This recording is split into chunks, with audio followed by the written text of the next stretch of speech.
activists demonstrating in Washington in support of an undocumented immigrant seeking an abortion in Texas.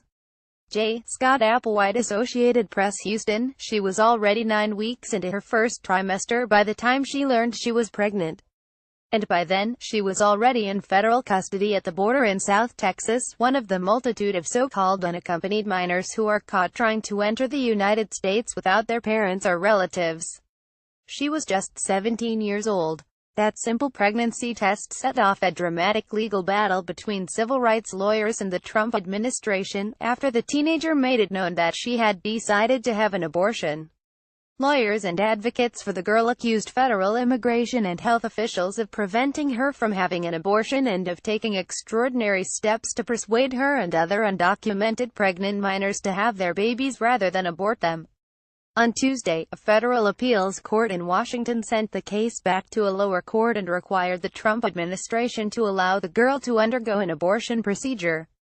The ruling may be only one of many legal chapters to come if the Justice Department decides to appeal the decision to the Supreme Court. Devin M. Amelie, a spokesman, said the department was reviewing the order and had no immediate comment. The case has become a rare intersection of two of the most politically divisive issues in America, illegal immigration and abortion, and has shed light on the role that the federal government and its contractors have played on the border in facilitating, stalling and at times blocking the abortions of undocumented, unaccompanied teenagers. According to court documents, the girl, who is identified as Jane Doe, is from a Central American country where abortions are illegal. She is about 16 weeks pregnant, and is being held in Texas, which has banned abortion after 20 weeks of pregnancy unless there is a medical emergency. She decided to end her pregnancy, but Texas law requires a minor to get parental consent or a judicial waiver to do so. She obtained a waiver, but the government prevented her from going to any abortion-related appointments, the American Civil Liberties Union said in court documents, and forced her to visit a religiously affiliated crisis pregnancy center where she was asked to view a sonogram. The government said that it was not its role to facilitate abortion, and that the teenager still had the option of returning to her home country. On October 18, Judge Tanya S. Chutkan, of the United States District Court in Washington, ordered the government to allow the teenager to get an abortion. The judge wrote that she was astounded by the government's position. She can leave the country or she cannot get her abortion. Those are her options, the judge wrote.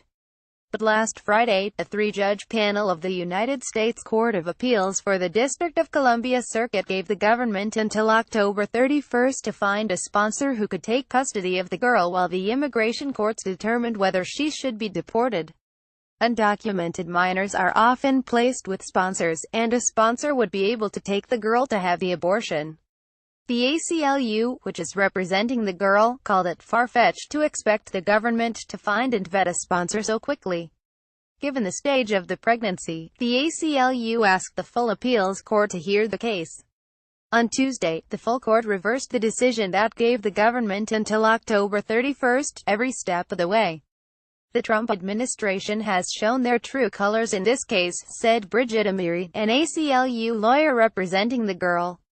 It's clear that their anti-woman, anti-abortion, anti-immigration agenda is unchecked by basic decency or even the bounds of law. No one should have to go to court to get a safe, legal abortion, she added.